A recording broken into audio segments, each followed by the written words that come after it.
नमस्कार प्यारे साथियों, कैसे हैं आप सभी लोग? एकदम बढ़िया। हम लोग बात करते हैं 7 फेरों वाली जो सीरीज़ हम लोग स्टार्ट किए थे, उसका पहला एपिसोड हम लोगों ने देख लिया था। आज हम लोग बात करेंगे इसके दूसरे एपिसोड के बारे में।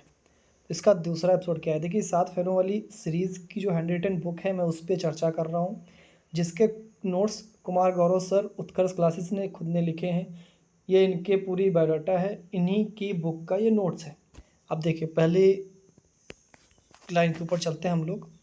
एपिसोड 2 है। एपिसोड 1 हम लोग देख चुके हैं, जिसने अभी तक न देखा हो चैनल पर विजिट करिएगा, वहाँ आपको एपिसोड 1 मिल जाएगा। देखिए स्टार्ट करते हैं। सबसे पहले क्या है, भारत की इसमें स्थिति और विस्तार दिया गया है। इसमें इसके लिए हम एक वर्ड याद रखते हैं, रुक चीन अब आ भारत। रुक पहला हो गया रूस, का से कनाडा, चीन हो गया तीसरे नंबर पर, आ से हो गया अमेरिका, फिर उसके बाद बा से हो गया ब्राज़ील, फिर आ से हो गया ऑस्ट्रेलिया और फिर भारत से हो गया भारत। ये टोटल 7 देश हैं जो क्षेत्रफल की दृष्टि से पूरे इनके क्रम है। सबसे बड़ा क्षेत्रफल से है रूस, उसके बाद है भारत। भारत अपने क्षेत्रफल की दृष्टि से 7वें नंबर पे है। आगे देखो क्या कहता है कि क्षेत्रफल की दृष्टि से भारत का विश्व में 7वां स्थान है। मैंने इस पर क्या है आपको सब में लाइन हाईलाइट करके दिया है जो इम्पोर्टेंट है कि उसको कैसे आपको याद करना है। इसी से भारत का 7वां स्थान है। विश्व की जनसंख्या का लगभग 17.5% भारत में रहता है। भारत का क्षेत्रफल संपूर्ण पूरे विश्व का 2.4% के। तीनों बातें बहुत अच्छी हैं। मेन स्पेशली 2 बातों में थोड़ा सा अंतर है। क्या है, पूरे भारत में जितने लोग पूरे विश्व में जितने लोग रहते हैं उसमें से 17.5% लोग ऐसे हैं जो सिर्फ भारत में रहते हैं। 100% होता है हर एक में, जिसमें हर 100 में 17.5 लोग भारत में रहते हैं। अगर हम बात करते हैं क्षेत्रफल की दृष्टि से, पूरे क्षेत्रफल जो पूरे विश्व में जितनी भी क्षेत्रफल है उसका 2.4% भारत के पास है। अच्छा, दृष्टि से बात की जाए तो 7वें नंबर पर क्षेत्रफल की दृष्टि से भारत है, जिसका कुल क्षेत्रफल 32,87,263 वर्ग किलोमीटर है। अब बात करते हैं, अगला क्वेश्चन है हेनले लूप संरचना। अच्छा पहली बात बता दें, हेनले जो हेनले है ये आपका किडनी से रिलेटेड रहेगा। हेनले का संबंध ये लिखा भी है, हेनले का जो संबंध है ये किडनी से संबंधित है। हेनले हेनले ले ले क्या ले, किडनी ले, क्या ले ले, किडनी ले ले मेरी, बोलते हैं ना लोग, ऐसे याद रखना। हेनले क्या ले, किडनी ले ले। किडनी का कार्य क्या होता है? रक्त को शुद्ध करना किडनी का कार्य होता है। किडनी की इकाई को बोलते हैं नेफ्रॉन। हेनले लूप का कार्य जल का अवशोषण करना होता है। ऊंट व लीमा में आरबीसी में केंद्रक पाया जाता है। ऊंट व लीमा की आरबीसी में केंद्रक पाया जाता है। भारत की प्रमुख नदियाँ, नील नदी की बात करते हैं तो यह 2 नदियाँ को आपस में मिलने पे बनती है। पहली है श्वेत नदी, दूसरी है नील नदी। श्वेत नील नदी का उद्गम विक्टोरिया झील से होता है और यह नदी युगांडा, दक्षिण सूडान व उत्तरी सूडान में बहती है। उत्तरी सूडान की राजधानी खार्तूम। सूडान की राजधानी कैसे याद रखते हैं? सूडान, डान, डॉन। अब डॉन क्या कह रहा है? तुम्हारी खैर नहीं है, खैर तुम। तो उत्तरी सूडान की राजधानी खार्तूम में श्वेत नली में नील नदी मिल जाती है, तब इसे नील नदी कहा जाता है। जब श्वेत नली, सफ़ेद नली जो होती है, नील होती है, श्वेत नील जो होती है उसमें नीली नदी मिल जाती है, उसके बाद इसको नील नदी कहा जाता है। टाइबर नदी एपनाइट पर्वत से मिलकर भूमध्य सागर में गिरती है। रोम इसके मुहाने पर स्थित है। अच्छा, रोम मतलब रोम जो नदी है वो किसके किनारे स्थित है? किस नदी किनारे रोम शहर स्थित है? टाइबर नदी किनारे। डेन्यूब, इस नदी का उद्गम जर्मनी देश में स्थित ब्लैक फॉरेस्ट पर्वत से होता है। यह नदी कुल 5 देशों की राजधानियों से होकर गुजरती है। अब वो 5 देश कौन कौन से हैं, उनकी राजधानियाँ कौन सी हैं? पहली है Austria Vienna, Slovakia Bratislava, Hungary Budapest, Serbia Belgrade, Romania Bucharest. ये 5 देश हैं जहाँ से डेन्यूब नदी गुजरती है। डेन्यूब नदी को ग्रीन रिवर भी कहा जाता है। हंगरी में घास के मैदान को पुस्ताज कहा जाता है। हंगरी में जो घास के मैदान है इनको क्या कहा जाता है? पुस्ताज। हम लोग बात करते हैं हडसन नदी की बात करते हैं। हडसन मतलब हद कर दी सन ने, बेटे ने। क्यों? उसको सब कुछ न्यू चाहिए, कोई भी चीज़ पुरानी नहीं निभाता है। तो न्यू यानी न्यूयॉर्क किनारे, न्यूयॉर्क किस नदी किनारे स्थित है? हडसन नदी के। यह संयुक्त राज्य अमेरिका की प्रमुख नदी है जिस पर न्यूयॉर्क शहर बसा हुआ है। पर संयुक्त राज्य अमेरिका की राजधानी वॉशिंगटन डीसी स्थित है। फाइबर ऑप्टिक्स का जनक नरेंद्र सिंह कमानी को माना जाता है, जिसे वर्ष 2021 में पद्म विभूषण पुरस्कार भी दिया गया है। क्या दिया गया है? पद्म विभूषण पुरस्कार। कब? 2021 में।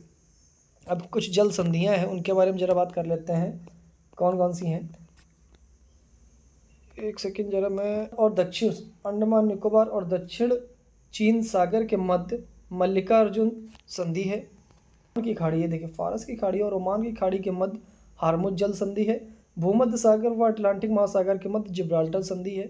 लाल सागर और भूमध्य सागर के मध्य सुएज नहर है। ये चारों जल संधियाँ हैं। और एग्जाम में कई बार आपसे डायरेक्ट पूछ लेता है कि अंडमान निकोबार और दक्षिण चीन सागर के मध्य कौन सी जल संधि है? कौन सी जल संधि है? मल्लिका जल संधि। फारस खाड़ी और ओमान के बीच में हार्मुज। ऐसे चारों हैं, आप देख लीजिएगा। मैं आपका टाइम वेस्ट नहीं करूंगा, मैं सीधे अगले क्वेश्चन बढ़ाता हूँ। अगला क्वेश्चन क्या दिया इन्होंने? खेल के बारे में बात की। और थॉमस कप, इसका संबंध बैडमिंटन से है। नंदू नाटेकर प्रथम भारतीय जिन्होंने 1956 में बैडमिंटन में अंतर्राष्ट्रीय खिताब जीता था। आजकल क्या होता है, बैडमिंटन से रिलेटेड क्वेश्चन काफ़ी पूछता है, और स्पेशली अब आईपीएल आपका खत्म हुआ है, तो आईपीएल को भी थोड़ा पढ़ लीजिएगा। आईपीएल से भी क्वेश्चन एग्जाम में पूछ देता है, और ऑनलाइन एग्जाम में तो स्पेशली, क्योंकि ऑनलाइन एग्जाम में क्या होता है, तुरंत जो हुआ होता है वो भी पूछ लेता है। लेकिन एनटीपीसी रेलवे का एक जरूर प्रोपोगंडा है, क्या ये पिछले 2-3 साल पुराने करंट पूछा करता है हमेशा।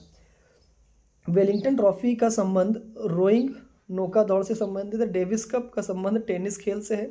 सीके नायडू का संबंध क्रिकेट से है। सीके नायडू, रणजी वगैरह किसका संबंध है? खेल से। सीके नायडू की बेटी चंद्रा नायडू पहली भारतीय कमेंटेटर थी। पहली भारतीय कमेंटेटर कौन थी? चंद्रा नायडू। किसकी बेटी थी? सीके नायडू। और सीके नायडू ट्रॉफी किससे संबंधित है? खेल से। देखो प्रमुख ट्रॉफी या कप के बारे में बात करते हैं। Thomas cup badminton, Durand cup football, Santosh trophy football, Ryder cup golf, Deodhar cricket, Duleep cricket, Ranji cricket, Sultan अल्जहसा कप हॉकी, और मोहन बागान क्लब फुटबॉल। ये इंपॉर्टेंट इसमें ये जरूर है, सुल्तान अजलासा कप। अच्छा एक चीज़ याद रखिएगा, जब भी कोई मुसलमान टाइप का नाम हो तो उसका संबंध ज़्यादातर हॉकी से ही होता है। ये थोड़ा माइंड में रखिएगा। ज़्यादातर, मैं 100% नहीं बोल रहा हूँ, ज़्यादातर मुसलमान टाइप का कोई भी अगर ट्रॉफी हो आपको याद नहीं है तो वो ज़्यादातर हॉकी से ही रिलेटेड होगा। आगे देखिए अगला क्या है। अगला कहता है, अब बात करता है भारत की जो सीमा पर स्थित है पड़ोसी देश। इसके लिए हम एक वर्ड याद रखते हैं। कौन सा वर्ड है? इसके लिए एक वर्ड याद रखते हैं, बचपन में एमबीए किया। बचपन में एमबीए किया। ये लिखिए ट्रैक आपके, बचपन में एमबीए की। ये आपके सीरीज से है। सबसे ज़्यादा बाउंड्री बचपन बांग्लादेश लगभग 4100 किलोमीटर, चीन, पाकिस्तान, नेपाल, म्यांमार, भूटान, और सबसे कम लगती है अफगानिस्तान से 106 किलोमीटर। ट्रिक ये लिखिए, बचपन में एमबीए किए, आप ऐसे याद कर सकते हैं। भारत में कुल 43 विश्व धरोहर है। जब ये लिखी गई तब 43 थे, वर्तमान में 44 है। ठीक है, जिनमें से 35 सांस्कृतिक, 7 प्राकृतिक और 1 मिश्रित है। सांस्कृतिक और बढ़ गई है। भारत का एकमात्र मिश्रित विश्व धरोहर है कंचनजंगा, जो सिक्किम में है। जो 43वां है वो 2 शहर, 43 धरोहर में 2 शहर को शामिल किया गया। एक तो अहमदाबाद जो 2007, जयपुर 2019। जो 43 विश्व धरोहर है इनमें 2 शहर भी शामिल हैं। कौन से शामिल हैं? अहमदाबाद है जिसको 2017 में शामिल किया गया, और जयपुर 2019 में। चंडीगढ़ का कैपिटल कॉम्प्लेक्स की ली कार्बूसियर ने तैयार किया था, जो कैपिटल है। ये इंपॉर्टेंट नहीं है कुछ इतना खास। जर्मन सिल्वर में तांबा, जिंक व निकल पाई जाती है। एनटीपीसी के लिए इंपॉर्टेंट है। जर्मन सिल्वर में क्या पाया जाता है? तांबा, जिंक व निकल पाया जाता है। भारत के परमाणु विद्युत गृह तारापुर महाराष्ट्र, रावतभाटा राजस्थान, कलपक्कम तमिलनाडु, नरौरा उत्तर प्रदेश, काकरापार गुजरात, कैगा कर्नाटक, कुंडनकुलम तमिलनाडु रूस की सहायता से निर्मित। भारत, ये टोटल जो विद्युत गृह जहाँ पे भारत मिलता है, फिर से एक बार बोलिएगा मेरे साथ, तारापुर महाराष्ट्र, तारा महाराष्ट्र, रावतभाटा राजस्थान, रावत राजस्थान, कलपक्कम, अक्कम पक्कम जक्कम जितने भी होंगे वो सब तमिलनाडु के होते हैं, ठीक है। नरौरा उत्तर प्रदेश, एकमात्र उत्तर प्रदेश का एकमात्र परमाणु विद्युत गृह है। काकरापड़ गुजरात। कैगा कर्नाटक। कुडलकुलम तमिलनाडु। बोला था अक्कम पक्कम कुल्लम पुल्लम जितने हैं सब तमिलनाडु, ये रूस की सहायता से बनाया गया था कुडलकुलम, ठीक है। अगला देखिए, भाभा परमाणु अनुसंधान केंद्र, जिसको हम लोग बार्क बोलते हैं, इसका मुख्यालय ट्राम्बे, ट्राम्बे कहाँ, महाराष्ट्र में स्थित है, जिसकी स्थापना हुई है 3 जनवरी 1954 को। कुछ प्रमुख पुस्तकें हैं, उसके बारे में थोड़ा चर्चा कर लेते हैं। कौन सी हैं? इंडिया स्ट्रगल सुभाष चंद्र बोस, बंदी जीवन सचिंद्र नाथ सान्याल, गीता रहस्य बाल गंगाधर तिलक और गुलामगिरी ज्योतिबा फूले। अभी इनकी मूवी भी आई हुई है ज्योतिबा फूले की, इसको भी देख लीजिएगा आप लोग, तो काफ़ी चीज़ें क्या होता है मूवी से क्लियर हो जाती हैं। बंदी जीवन पुस्तक को क्रांतिकारियों की बाइबिल कहा जाता है। प्रमुख अभियान इनका कौन सा है? तो ऑपरेशन मेघदूत। प्रमुख अभियान के बारे में बात करते हैं। ऑपरेशन मेघदूत सियाचिन और जो लद्दाख में की विजय है उसको ऑपरेशन मेघदूत का चलाया गया कब? 1984 में। ऑपरेशन विजय 26 जुलाई 1999 में कारगिल विजय जो लद्दाख में तब चलाया गया था ऑपरेशन विजय के तहत। ऑपरेशन पोलो के तहत हमने हैदराबाद को भारत में मिलाया था 1948 में। फिर लोन बरातू छत्तीसगढ़ में नक्सलियों के आत्मसमर्पण के लिए इसको चलाया गया था। कुछ प्रमुख रोग हैं, अब उनके प्रोटोजोआ से होने वाले जो रोग हैं उसके लिए एक ट्रिक है, पापा काम पर सोते हैं। प्रोटोजो पा से प्रोटोजोआ, पा से पापा, पापा काम पर सोते हैं, पापा काम पे सोते हैं, पापा काम पे सोते हैं, ठीक। पा से पायरिया, पहला वाला पास हो गया प्रोटोजोआ, दूसरे पास हो गया पायरिया। काम से का से काला जार, माँ से मलेरिया, निंद्रा रोग। मलेरिया रोग प्लाज्मोडियम प्रोटोजोआ से होता है। इमारतों का कुष्ठ रोग अम्लीय वर्षा कहते हैं। अभी ये आपका जो आगरा का ताजमहल है वहाँ पे देखा गया था इसको कि ये चीज़ें ने पहला जो डे नाइट मैच है वो ईडन गार्डन में खेला था। नाइट में जो मैच है वो ईडन गार्डन में खेला था, कोलकाता में खेला गया था, जो भारत और बांग्लादेश के बीच में खेला गया था। सबसे ऊंचा स्टेडियम धर्मशाला है जो हिमाचल प्रदेश में है। विश्व का सबसे बड़ा cricket stadium Narendra Modi stadium जो अहमदाबाद गुजरात में स्थित है, अभी हाल ही में बनाया गया था इसको। आप लोग कमेंट बॉक्स में करके बताइएगा अहमदाबाद में जो नरेंद्र मोदी स्टेडियम है इसको, इसका पहले नाम क्या था, इसके बाद इसका नाम रखा गया अभी नरेंद्र मोदी स्टेडियम। इसके जब इसको उद्घाटन हुआ तब इसका नाम क्या था? कर्क रेखा। कर्क रेखा जो है वो 23.5 डिग्री उत्तरी अक्षांश पर है। कर्क रेखा भारत के मध्य से होकर 8 राज्यों से गुजरती है। 8 राज्य कौन से हैं? गुजरात, राजस्थान, मध्य प्रदेश, छत्तीसगढ़, झारखंड, पश्चिम बंगाल, त्रिपुरा, मिजोरम। अगर हम लोग बाएं से दाएं की बात करते हैं तो सबसे पहले आता है गुजरात, राजस्थान, मध्य प्रदेश, छत्तीसगढ़, झारखंड, पश्चिम बंगाल, उसके बाद आता है त्रिपुरा, उसके बाद आता है मिजोरम।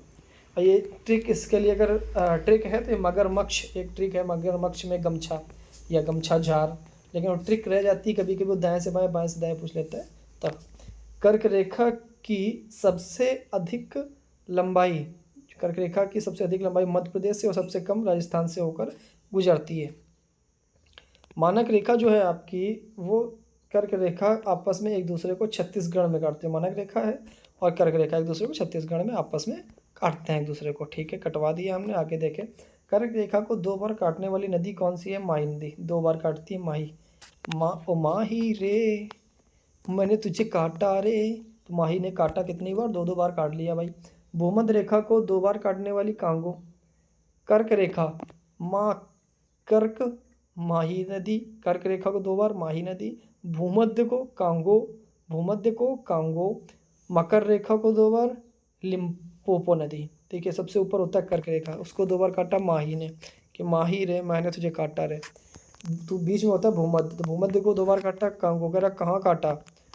तो नीचे होता है मकर रेखा, मकर रेखा को 2 बार काटा लिम्पोपो ने, कह रहा ले पो पो पो पो मैंने तो काटा पो पो। तो ये ऐसे आपको याद रखना है, कुछ भी ट्रिक बना लो फनी, इससे याद रहे।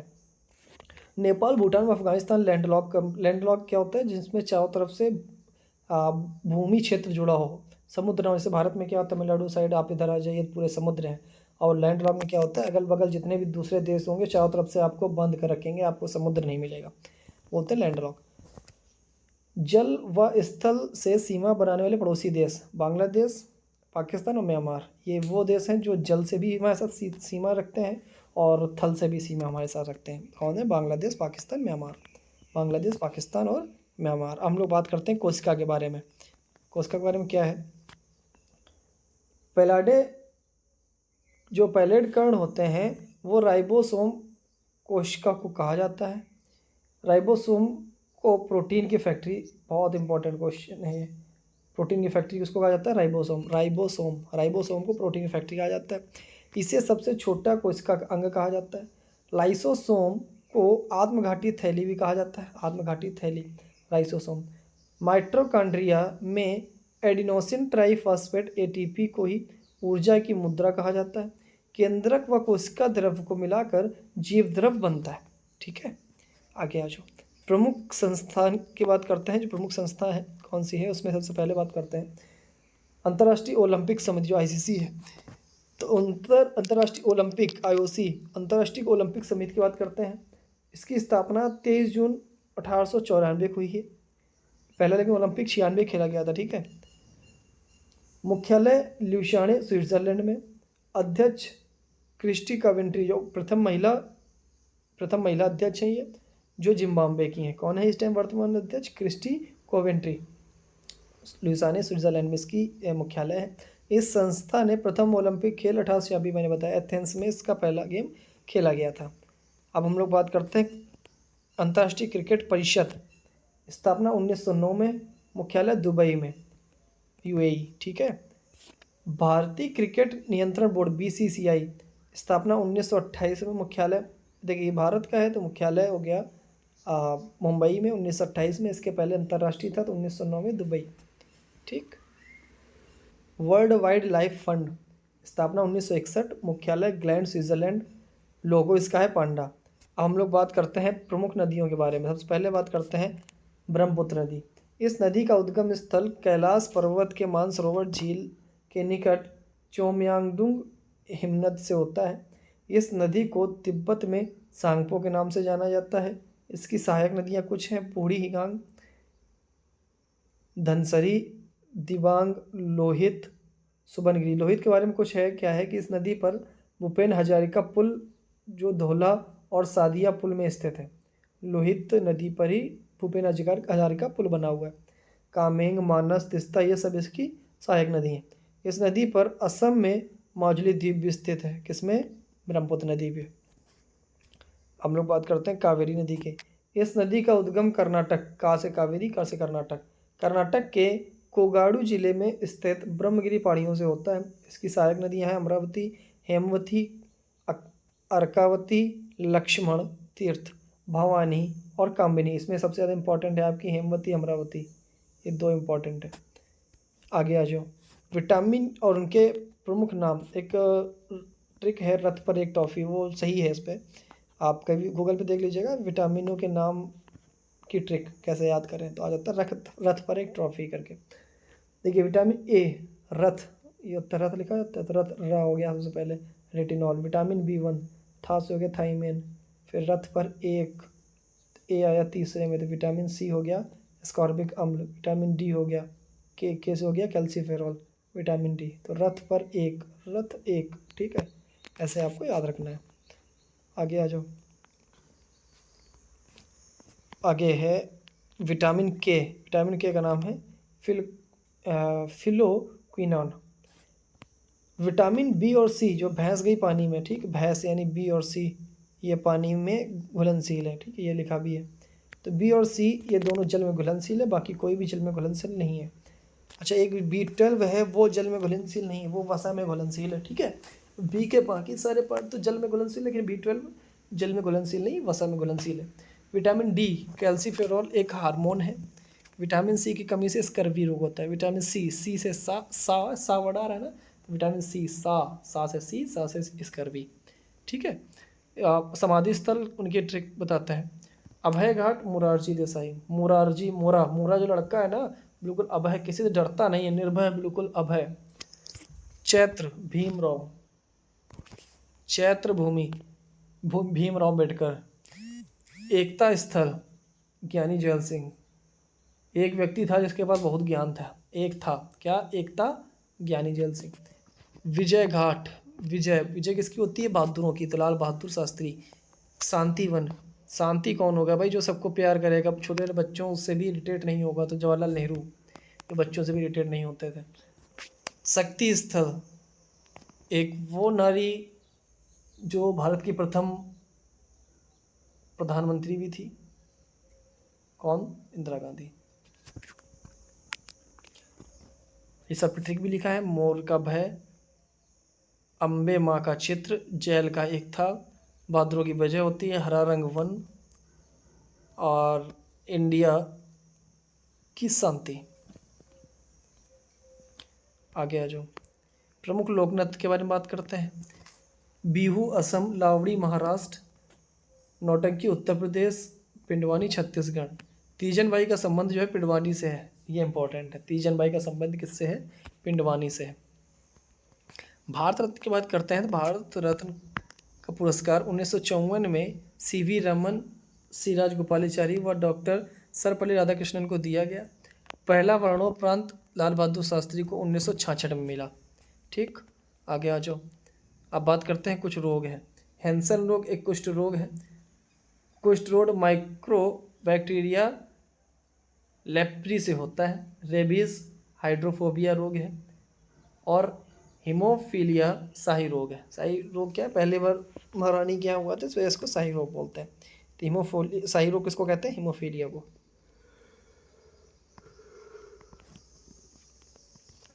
बांग्लादेश से सीमा बनाने वाले राज्य, इसके लिए एक ट्रिक है। क्या? ममता बनर्जी। बांग्लादेश, पश्चिम बंगाल की जो सीएम है वो कौन है? ममता बनर्जी है, तो बस इसको ऐसे रखते हैं, ममता बनर्जी। ममता बनर्जी। माँ से हो गया मेघालय, फिर ए से असम, फिर माँ से मिजोरम, फिर टी से त्रिपुरा, अब बनर्जी से हो गया पश्चिम बंगाल। तो बांग्लादेश से कितने राज्य जुड़ते हैं? 5। सबसे ज़्यादा पश्चिम बंगाल, और 2 बार जो सीमा लगाता है वो असम, 3 ओर से जो घिरा है त्रिपुरा, तीनों तरफ से पूरा, तो त्रिपुरा हो गया। जीरो लाइन जो है वो त्रिपुरा और बांग्लादेश के बीच में जीरो लाइन रेखा खींची गई।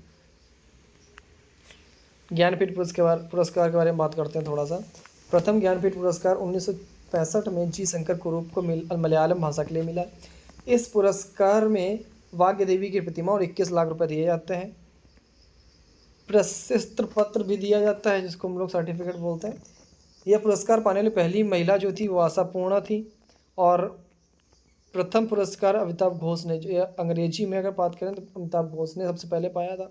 58वां जो ज्ञानपीठ पुरस्कार 2023 में मिला था वो राम भद्राचार्य संस्कृत में और गुलजार सिंह को उर्दू में दिया गया था।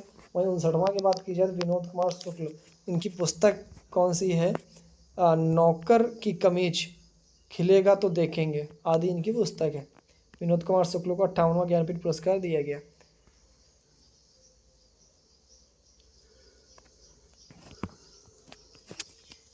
प्रमुख पुरस्कार के बारे में बात करते हैं तो पुलित्जर पुरस्कार पत्रकारिता के क्षेत्र में मिलता है। एबल क्या में? मैथ में है। एबल हो गया मैथ में। ग्रैमी संगीत, ग्रैमी पुरस्कार संगीत। Pritzker architecture. अच्छा, पुलित्जर बताया था पत्रकारिता में, वहीं प्रित्जर आर्किटेक्चर वास्तुकला में। ठीक है, थोड़ा सा अंतर है, देख लीजिएगा। प्रमुख पुस्तकें हैं। Malgudi days, R K Narayan. Life divine essays on Gita, Aurobindo Ghosh. Wealth of nation, Adam Smith. My country my life, Lal Krishna Advani. My country my life, Lal Krishna Advani. ग्रंथि के उपनाम के बारे में बात करते हैं। पीयूष ग्रंथि को ही मास्टर ग्रंथि कहते हैं।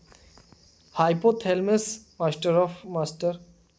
हाइपो हाईफाई भाई, हाइपो हाईफाई वही होगा जो मास्टरों का मास्टर होगा, प्रिंसिपल होगा भाई। एड्रिनल ग्रंथि, आपातकालीन ग्रंथि। पीनियल ग्रंथि, जैविक घड़ी या मस्तिष्क की रेत भी बोलते हैं इसको। किसको? पीनियल ग्रंथि को।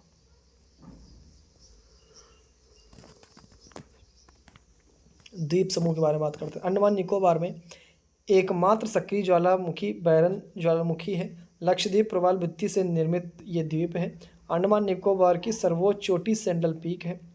भारत में वर्तमान में 28 राज्य व 8 केंद्र शासित प्रदेश है। अंडमान निकोबार की राजधानी पोर्ट ब्लेयर है। ठीक है,